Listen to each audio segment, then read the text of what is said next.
This is Tom Fox, and I would like to welcome you, greetings, and felicitations. In this podcast series, I'm going to be visiting with thought leaders, entrepreneurs, historians, and a wide variety of other people on topics that are outside the area of compliance, but are of great interest to myself and to listeners to the Compliance Podcast Network. In this series, I thought I would have some fun by looking at compliance as seen through the lens of Winnie the Pooh and the characters who live in the Hundred Acre Woods. Winnie the Pooh, Eeyore, Tigger, Kanga Roo, and Piglet. Winnie the Pooh, also called Pooh Bear or Pooh, was created by the English author A.A. Milne, who first appeared in a collection of stories about him and his friends in the book Winnie the Pooh in 1926, and this was followed by The House at Pooh Corner in 1928. Milne also included a poem about the bear in the children's verse book When We Were Very Young, and many more in Now We Are Six. All volumes were illustrated by E.H. Shepard, and the illustrations alone are worth the price of admissions.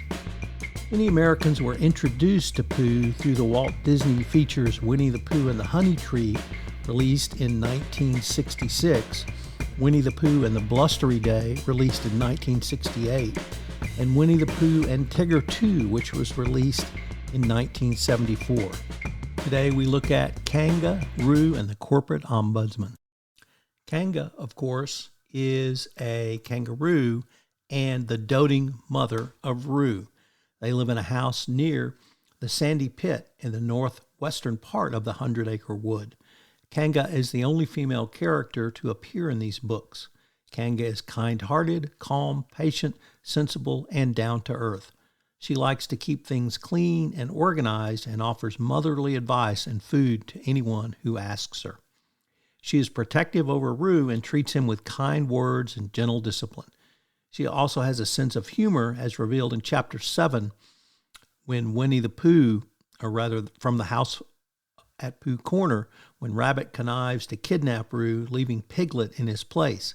Kanga pretends not to notice that Piglet is not Roo and proceeds to give him Roo's usual bath, much to Piglet's dismay.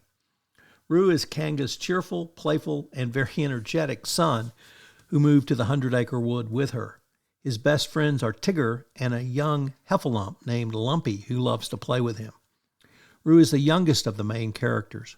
When Kanga and Roo first come to the Hundred Acre Wood, everyone thinks Kanga is a fierce animal, but discover this to be untrue and become best friends with her.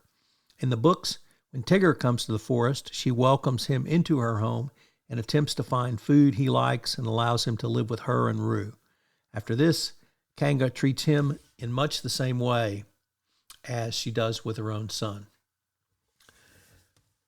Kanga and Roo seem to me to be a great way to discuss the use of corporate ombudsman in compliance to help facilitate compliance. The role of the corporate ombudsman exists for one reason: to serve both the company and the employees. Ombudsman can step in to help employees by providing an individual employee with confidential conversations about whether someone is taking a bribe, violating some HR policy, utilizing or rather abusing drugs or alcohol, sexual harassment, a personal conflict, or other issue. Some employees see this as an agent of the company who's there to protect the company rather than the company's interest, but I think that is a short-sighted observation. But more importantly, why not consider the corporate ombudsman from the compliance perspective? I think the use of an ombudsman can help a company in a myriad of ways. Obviously, it provides a reporting channel for a company to learn of issues and systemic problems not raised through other channels.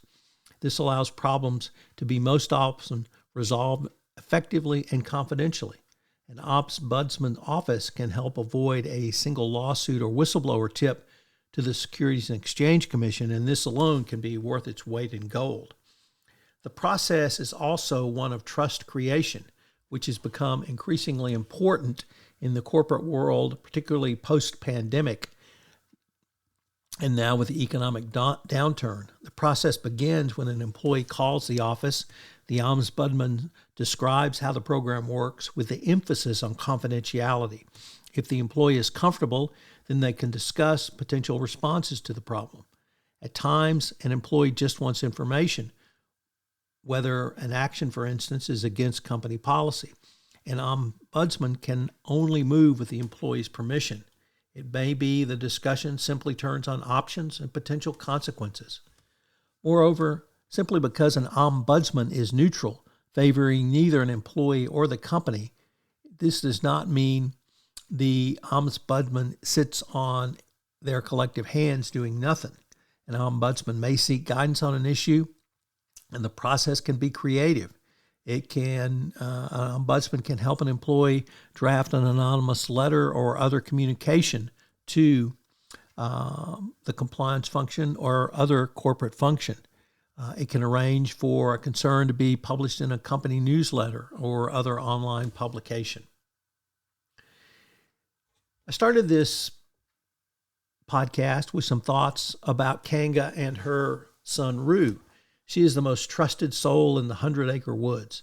I think Kanga would be an ideal ombudsman and an example that the success of the ombudsman program depends largely on getting the right person or persons for the role.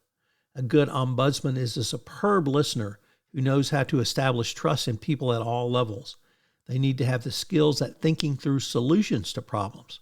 Kanga certainly has such skills. I think a great example of this is the arrival of Tigger in the 100 Acre Woods, which we talked about in episode 1. While Tigger claims to like everything to eat for breakfast, it is quickly proven that he does not like honey, acorns, thistles, or most of the contents of Kanga's kitchen.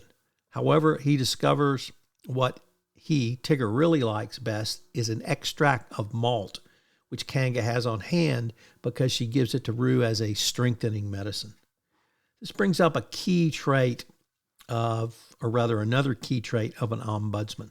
The person must have the respect of senior executives and be comfortable taking issues to a chief compliance officer or perhaps even a CCO or board when necessary.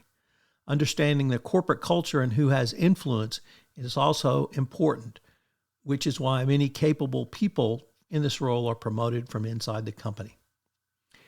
An ombudsman can serve as a knowledgeable sounding board for people experiencing difficulties at work, a supplement to other channels for reaching the compliance function or other senior executives. And it's a unique resource for expanding compliance insights into a company's work life and culture. Certainly the same can be said for Kanga in the 100 Acre Woods.